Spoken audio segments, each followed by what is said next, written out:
Next हमारे पास जो आर्टिकल है वो है first order homogeneous differential equation. तो ऐसी होमोजेनियस डिफरेंशियल इक्वेशन जो कि फर्स्ट ऑर्डर की हो, तो इस तरह की डिफरेंशियल इक्वेशन का हम सॉल्यूशन किस तरह से निकालते हैं वो हम यहाँ पे देखेंगे। तो जो हमारे पास फर्स्ट ऑर्डर की लीनियर डिफरेंशियल इक्वेशन होती है वो इस तरह की फॉर्म की हमारे पास होती है dy upon D x plus P x into Y equal to are X. मतलब यहाँ पे dy अपॉन डी एक्स होगा, लेकिन यहाँ पे x का फंक्शन होगा इंटू वाई, और जो राइट साइड में वो हमारे पास जो है x का फंक्शन होगा। तो अगर हम यहाँ पे इस इक्वेशन नंबर 1 में आर एक्स जो है जीरो अगर गिवन है हमें, या इसको हम जीरो लें, तो उस केस में इक्वेशन आपकी D Y upon D x plus P x Y equal to zero हमारे पास यहाँ पे बन जाती है। तो इस तरह की जो इक्वेशन होती है इसको हम first order homogeneous differential equation बोलते हैं, इसमें आर एक्स की वैल्यू जीरो होती है। वैसे तो हमारे पास लीनियर डिफरेंशियल इक्वेशन इस तरह की होती है जिसमें साइड राइट हैंड साइड में आर एक्स भी होता है, लेकिन जिसमें आर एक्स की वैल्यू जीरो होती है और D Y upon D x plus P x into Y zero के बराबर होता है, उसको हम first order homogeneous differential equation यहाँ पे बोलते हैं। तो इस तरह की जो फॉर्म हमारे पास बनती है उसके हम वेरिएबल सेपरेट कर सकते हैं। मतलब वाई के जो वाई वेरिएबल हैं वो डी वाई के साथ में, जो एक्स वेरिएबल हैं वो डी एक्स के साथ में। तो अगर हम P X one to Y right side में ले जाएं तो माइनस हो जाएगा, तो डी वाई अपॉन वाई, तो वाई हम नीचे डी वाई के नीचे ले आए, और जो डी एक्स था उसको हम राइट साइड में माइनस पी एक्स के साथ ले गए। फिर दोनों साइड को हम इंटीग्रेट कर देते हैं, तो इंटीग्रेट करने पे एक कांस्टेंट भी हम साथ में यहाँ पे जोड़ते हैं। तो ये आपका 1 upon y into D y की integration log of e y होती है, और यहाँ पे minus P x D x plus c. तो दोनों साइड से यहाँ पे अगर हम दोनों साइड का एक्सपोनेंशियल ले लेंगे तो लेफ़्ट साइड में आपका लॉग ख़त्म हो जाएगा, तो इसलिए e raise power log e y लेंगे तो यहाँ पे वाई ही बचेगा, लेकिन यहाँ पे e raise power minus of P x into D x plus c, और जिसको हम e raise power minus integral p x D x plus e raise power c लिख सकते हैं, sorry e into e raise power c लिख सकते हैं, क्योंकि आपको पता है कि e raise power a plus b क्या होता है, e raise power a into e raise power b. मतलब कि ये आपका ई रेज पावर सी, ई रेज पावर सी एक कांस्टेंट ही आएगा, क्योंकि सी यहाँ पे कांस्टेंट है, तो इसलिए उस कांस्टेंट को हम यहाँ पे के ले लेते हैं। तो यहाँ पे e raise power minus P x D x into e raise power c, तो ई रेज पावर सी को कांस्टेंट, तो के हमारे पास यहाँ पे। तो इस तरह से ये हमारे पास इस जो पहले आपकी first order homogeneous linear differential equation थी उसका ये सॉल्यूशन यहाँ पे आएगा। लेकिन जो हमारे पास इक्वेशन नंबर 1 है जो कि हमारे पास लीनियर डिफरेंशियल इक्वेशन है, इसमें राइट साइड में हमारे पास आर भी है। तो इस तरह की अगर हमने डिफरेंशियल इक्वेशन सॉल्व करनी है तो हम क्या करते हैं कि y को यू एक्स वी एक्स लेते हैं, मतलब simply y equal to U into V, लेकिन u and v both will be function of x। तो अगर हम ऐसा करते हैं तो D Y upon D x हमारे पास क्या होगा, u into D we upon D x plus v into D you upon D X, क्योंकि ये हम जो डिफ्रेंशिएशन बाई पार्ट्स ले रहे हैं, तो D Y upon D x हमारे पास आ जाएगा।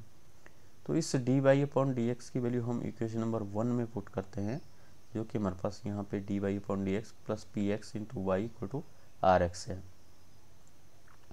तो जब हम इसमें पुट करेंगे तो ये इक्वेशन हमारे पास इस तरह से यहाँ पे बनेगी।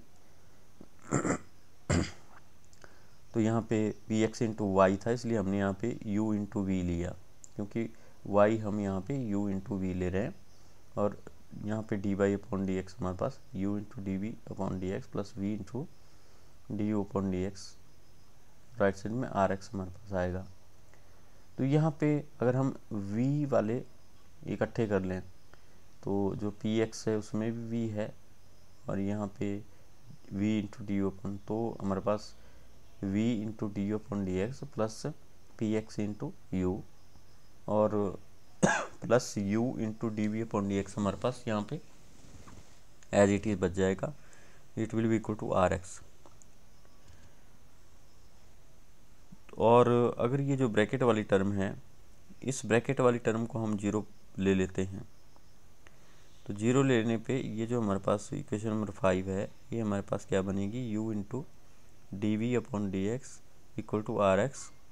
और यहाँ पे जो हमारे पास जिसको हमने अज्यूम किया है उसके केस में हम इक्वेशन नंबर 6 के केस में हम जो है D you upon U equal to minus P x into D X variable को सेपरेट कर सकते हैं इक्वेशन नंबर 6 में।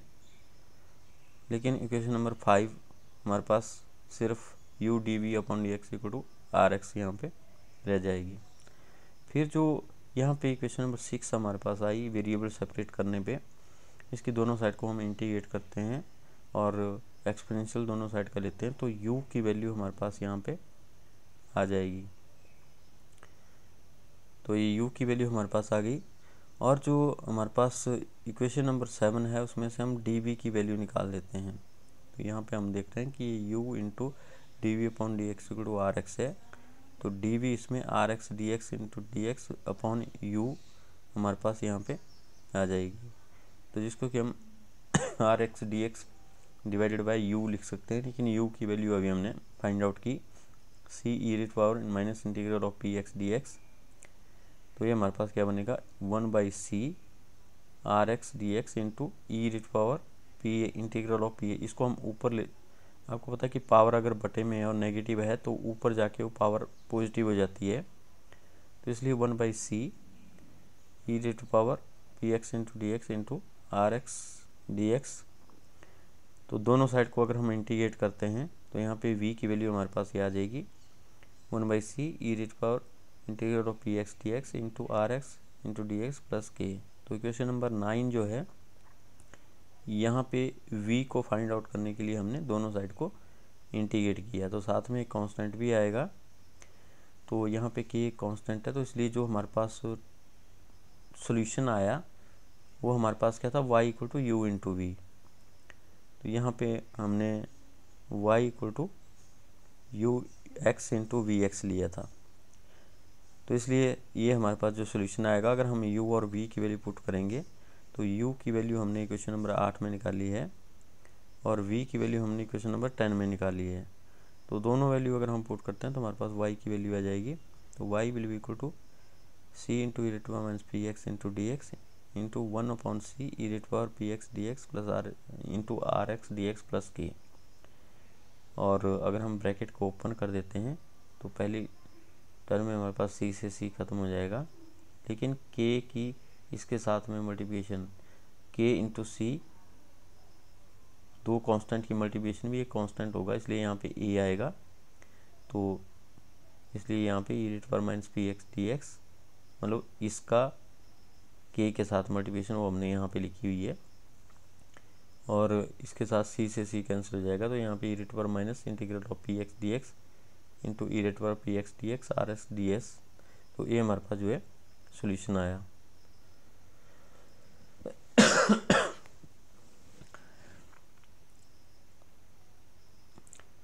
तो यहाँ पे ये जो e rate power integral of P x D x है, इसको हम इंटीग्रेटिंग फैक्टर भी बोलते हैं, और इंटीग्रेटिंग फैक्टर का यूज़ करके हम जो है होमोजीनियस लीनियर डिफरेंशियल इक्वेशन का सॉल्यूशन निकालते हैं।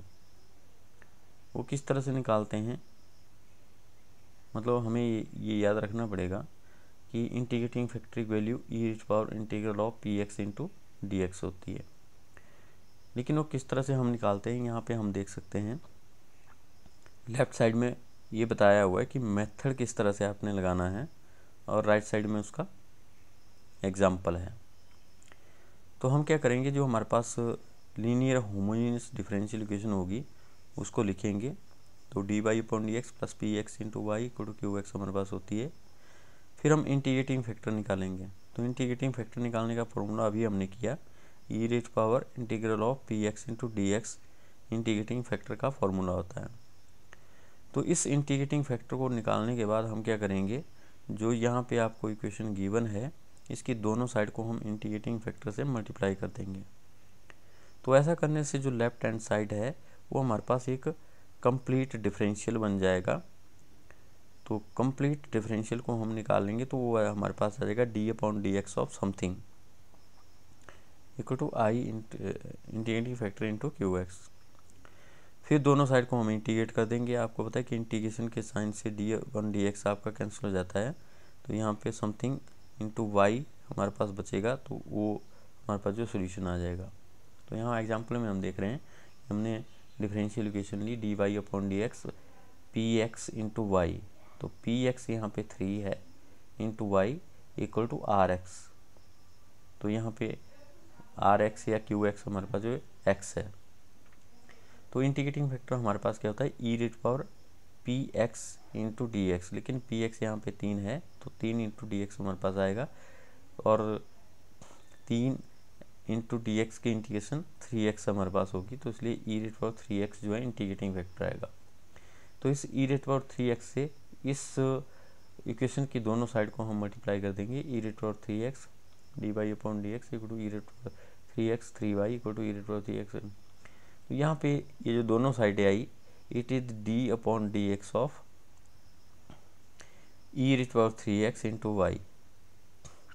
तो ये एक कंप्लीट डिफरेंशियल आई लेफ्ट साइड। तो अगर हम e raise power 3x into Y का डिफरेंशिएशन लेते हैं तो ये इसके बराबर होगा, पूरे के बराबर। तो इसका मतलब कि इस पूरे की वैल्यू जो होती है वो d y d x of e raise power 3x into y हमारे पास होती है, और राइट साइड में e raise power 3x into x हमारे पास है।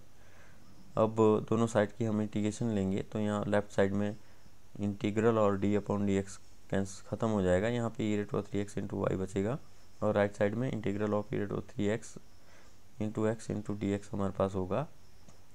फिर हम यहाँ पे integration by part right side की लेंगे।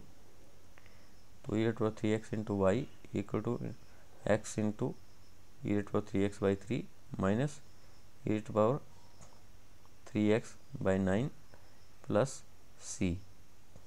तो इस तरह से ये हमारे पास यहाँ पे इंटीग्रेशन बाई पार्ट्स से हमारे पास जो है आपका सॉल्यूशन यहाँ पे आ जाएगा।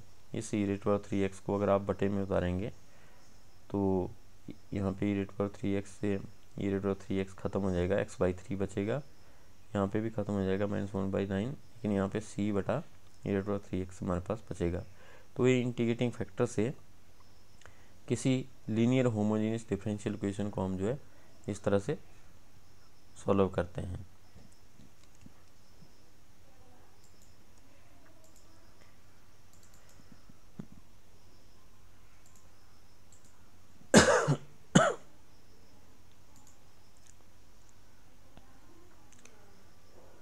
तो यहाँ पे ये हमारे पास एक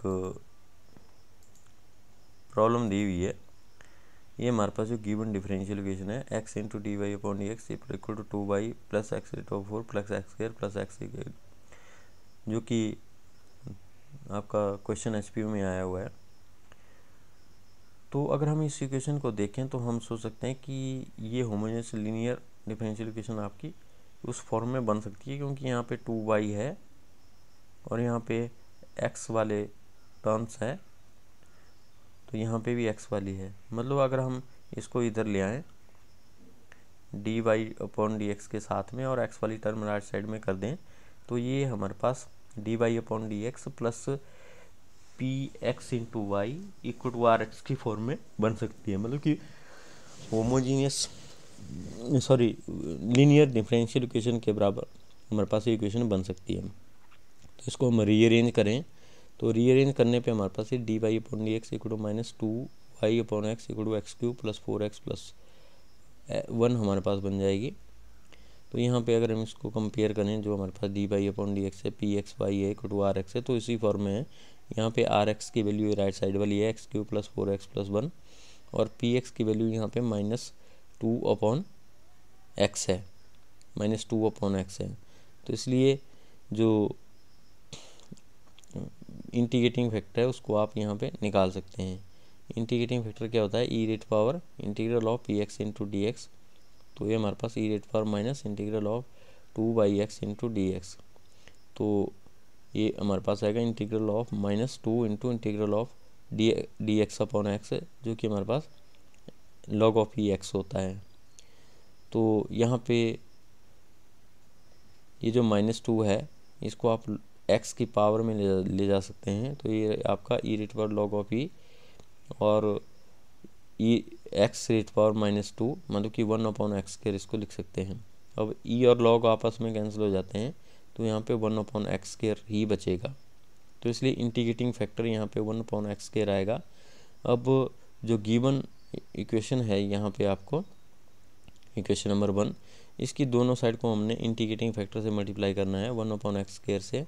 तो जब हम ऐसा करेंगे तो हमारे पास ये वाली इक्वेशन आएगी, और ये जो लेफ़्ट साइड वाला है ये एक कंप्लीट डिफरेंशियल आएगा 1 upon X square into Y का। तो 1 upon X square into Y का ये हमारे पास जो है कंप्लीट डिफरेंशियल आएगा।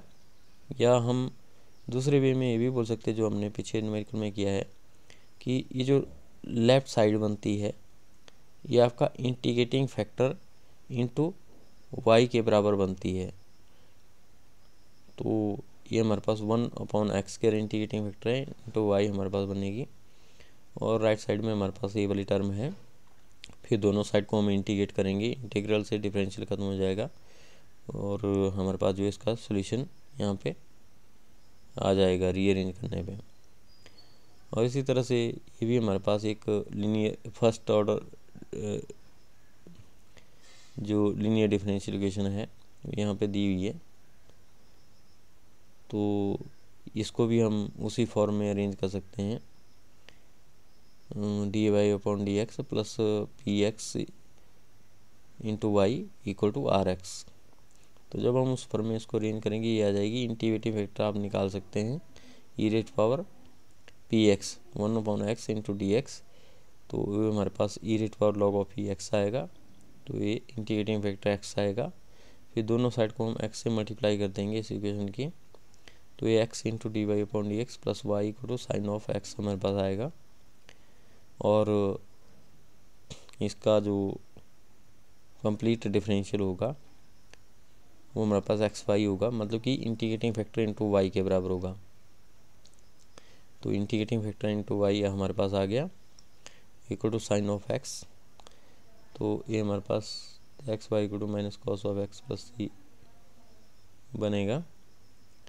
जब हम दोनों साइड को इंटीग्रेट करेंगे, इंटीग्रल से डी बाई डी एक्स खत्म हो जाएगा, एक्स वाई बचेगा।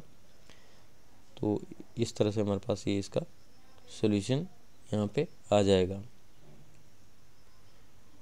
तो ये जो हमारे पास लीनियर डिफरेंशियल इक्वेशन या लीनियर होमोजेनियस डिफरेंशियल इक्वेशन होती है, उनको सॉल्व करने का ये हमारे पास जो तरीका था। अब नेक्स्ट है हमारे पास second order linear homogeneous equation with constant coefficient. कि इस तरह की जो हमारे पास डिफरेंशियल इक्वेशन होती है जो कि सेकंड ऑर्डर की होती है और लीनियर होमोजेनियस इक्वेशन होती है, तो उनको हम किस तरह से सॉल्व करते हैं, और जिनमें हमारे पास कोएफिशिएंट भी होते हैं ए बी और सी आप देख रहे हैं यहाँ पे, और d square y upon D x square plus D y upon D x. तो इस तरह की डिफरेंशियल इक्वेशन को सॉल्व करने के लिए हम y equal to e rate power u x ले लेते हैं। तो D Y upon D x हमारे पास u इंटू ई रेट पावर यू एक्स आएगा, और d square y upon D x square हमारे पास u square e rate power u x आएगा। मतलब y हमने e rate power u x लेना है, फिर d Y upon D x निकालना है, d square y upon D x. फिर ये जो वैल्यू हमारे पास तीनों ही आई, इसको हमने गिवन डिफरेंशियल इक्वेशन में यहाँ पे पुट करना है। तो जब हम पुट करेंगे तो इस तरह की इक्वेशन हमारे पास आ जाएगी, और ये हमारे पास एक क्वाड्रेटिक इक्वेशन बन जाएगी। और जो क्वाड्रेटिक इक्वेशन होती है उसको हम उसमें u की वैल्यू निकाल सकते हैं। तो यहाँ पे u की वैल्यू हमारे पास अगर निकल गई तो y निकल जाएगा। तो इसलिए u की वैल्यू क्वाड्रेटिक इक्वेशन की मतलब उसके रूट्स जो निकालते हैं या सॉल्यूशन जो निकालते हैं वो हमारे पास -b plus minus √b² - 4ac divided by 2a होता है। किसी क्वाड्रेटिक इक्वेशन के रूट निकालने का ये फॉर्मूला होता है। तो इसमें दो रूट हमारे पास क्वाड्रेटिक इक्वेशन के आते हैं, एक प्लस साइन वाला और एक माइनस साइन वाला।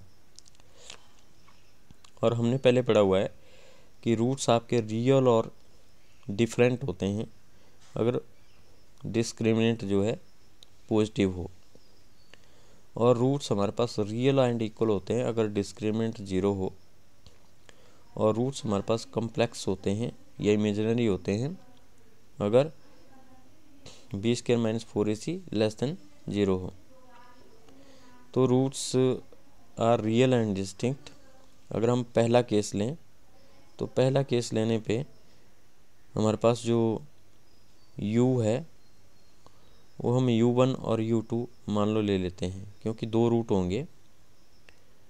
और पहला रूट मतलब पहले केस में रूट एक तो रियल हैं और दूसरे अलग अलग हैं।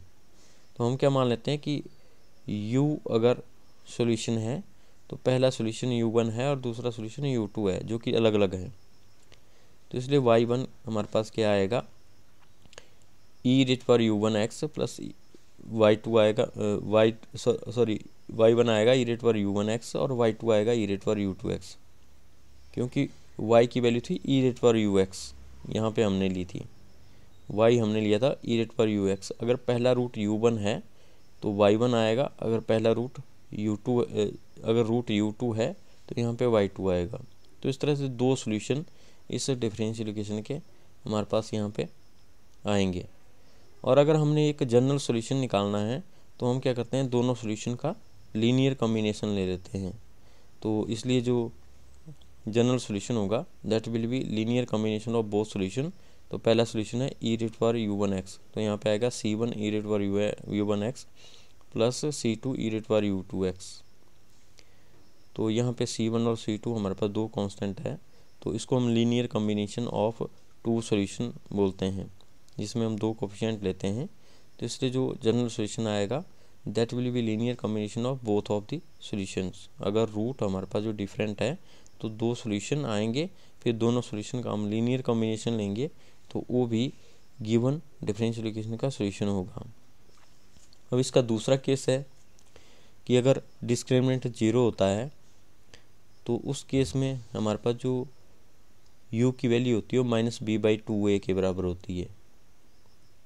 ये हमने क्वाड्रेटिक इक्वेशन में किया हुआ है कि अगर रूट्स आपके इक्वल हैं तो उस केस में जो u की वैल्यू आएगी क्वाड्रेटिक इक्वेशन में वो -b/2a के बराबर आएगी। तो इसको हम इक्वेशन नंबर 1 में पुट करेंगे तो हमारे पास y1x will be equal to e⁻ux and that will be equal to e⁻−bx/2a। तो बोलता कि ये तो हमारे पास यहाँ पे एक ही सोल्यूशन आया, लेकिन ये क्वाड्रेटिक इक्वेशन के दो सोल्यूशन होते हैं।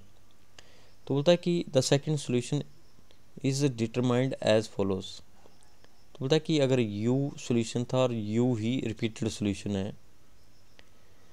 तो उस केस में e⁻ux और x इंटू e⁻ux जो है दो लीनियरली इंडिपेंडेंट सॉल्यूशन होंगे। तो हम क्या करेंगे कि जब रूट्स आपके इक्वल होंगे तो उस केस में हमारे पास हमें मान के चलते हैं कि दो सॉल्यूशन जो है e⁻ux और x e⁻x दो सॉल्यूशन हमारे पास यहाँ पे आएंगे। तो इसलिए y2x हमारे पास x e⁻ux सॉल्यूशन होगा।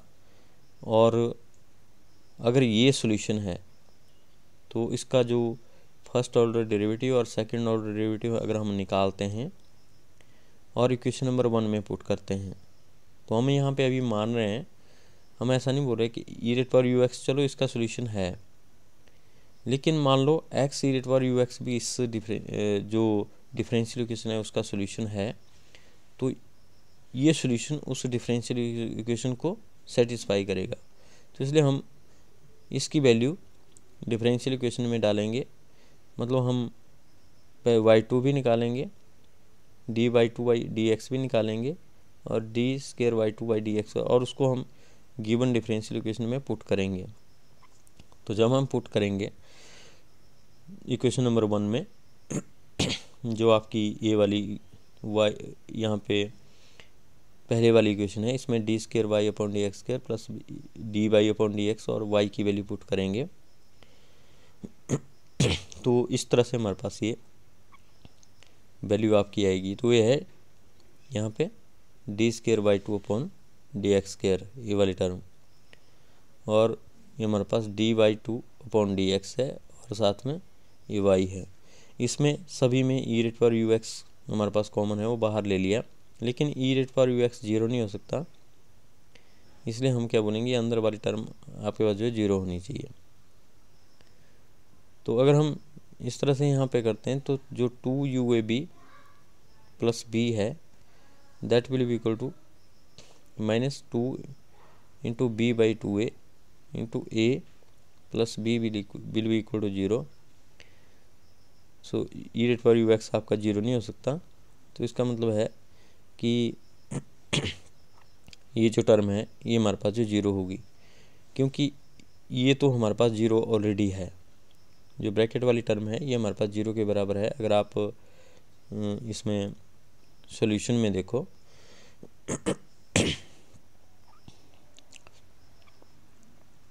अगर आप यहाँ पे इसको आप u² लेके चले तो ये हमारे पास जो 0 के बराबर है, लेकिन इसका मतलब है कि ये 0 है, ये 0 हो नहीं सकता। तो 2ua राइट साइड को 0 करने के लिए 2ua प्लस b ये हमारे पास जो 0 के बराबर होना चाहिए, लेकिन u अभी हमने बोला था कि ये आपका -b/2a है अगर रूट्स इक्वल हैं। तो इस केस में हम क्या बोलेंगे कि -2 into b/2a into a plus b will be equal to 0। Therefore u² plus ub plus c will be equal to 0। तो ये इस इक्वेशन को यहाँ पे सेटिस्फाई कर रहा है, क्योंकि अगर हम यहाँ पे देखें 2 से 2 कैंसिल हो जाएगा, a से a कैंसिल हो जाएगा, -b प्लस b हमारे पास जो 0 बनेगा। तो इसका मतलब क्या हुआ कि अगर हमने माना कि x e⁻ux इस डिफरेंशियल इक्वेशन का सॉल्यूशन है, तो उस डिफरेंशियल इक्वेशन को सेटिस्फाई भी कर रहा है, वो राइट साइड आपकी 0 आ रही है। तो राइट साइड 0 आ रही है, इसलिए हम ये बोल सकते हैं कि x e⁻ux इस डिफरेंशियल इक्वेशन का सॉल्यूशन होगा। तो इसलिए उनका लीनियर कॉम्बिनेशन भी डिफरेंशियल इक्वेशन का सॉल्यूशन होगा। तो yx will be c1 e⁻ux plus c2 x e⁻ux। तो पहला सॉल्यूशन इंटू c1, दूसरा सॉल्यूशन इंटू c2, उनका लीनियर कॉम्बिनेशन भी गिवन डिफरेंशियल इक्वेशन का सॉल्यूशन होगा अगर दोनों रूट्स आपके इक्वल हैं। तो जब आपके रूट्स इक्वल हैं तो ये आपका जो है उससे second order linear differential equation का सॉल्यूशन होगा। लेकिन अगर रूट्स हमारे पास जो कॉम्प्लेक्स हैं तो उस केस में हमें पता है कि कॉम्प्लेक्स रूट्स हम किस तरह से निकालते हैं, -b/2a plus minus iota √4ac -b²/2a। बस तो हमारे पास ये वाला फॉर्मूला होता है, लेकिन जब b² - 4ac आपका नेगेटिव हो, तो नेगेटिव हो मतलब यहाँ पे हम -1 साइन कॉमन ले लेते हैं, तो यहाँ पे 4ac - b² बन जाएगा। लेकिन √-1 आपका आयोटा के बराबर होता है, तो इसलिए हमने -b plus minus iota √4ac - b² लिखा। तो इसको हम दो पार्ट्स में लिख सकते हैं, -b/2a plus minus of √4ac - b²/2a। तो पहले को हम p मान लें और दूसरे को हम जो है q मान लें, तो p plus minus iota q इसको यहाँ पे लिख सकते हैं। तो इसलिए जो हमारे पास सॉल्यूशन बनेगा हमारे पास c1 इंटू e⁻ पहला सोल्यूशन दो सोल्यूशन हुए हमारे पास, u दो सोल्यूशन हुए, एक p प्लस आयोटा क्यू और दूसरा p माइनस आयोटा क्यू। तो c1 ई रेट पावर पहला solution into x plus c2 into ई रेट पावर दूसरा सोल्यूशन इंटू एक्स। तो इसको अगर हम अब ब्रैकेट को ओपन करेंगे तो c1 e rate power P x into ई rate power iota q x, क्योंकि e rate power a plus b हमारे पास क्या होता है, e rate power a into E rate power b. उस तरह से यहाँ भी करेंगे और दोनों ही केसेस में e rate power e rate power P x common है, वो हमने बाहर निकाला, तो हमारे पास जो है यहाँ पे सॉल्यूशन आ जाएगा। तो इस तरह से हम जो आपकी second order linear differential equation होते हैं उसे चेक करके कि जो रूट्स हैं वो इक्वल हैं या रूट्स हैं वो आपके डिस्टिंक्ट हैं या रूट्स हैं वो आपके इमेजिनरी हैं, तो उनको चेक करके हम 3 डिफरेंट मेथड जो है सॉल्यूशन निकालने के लिए लगा सकते हैं। आगे इसके बेस पे जो है न्यूमेरिकल प्रॉब्लम होगी उनको हम जो है सॉल्व करेंगे।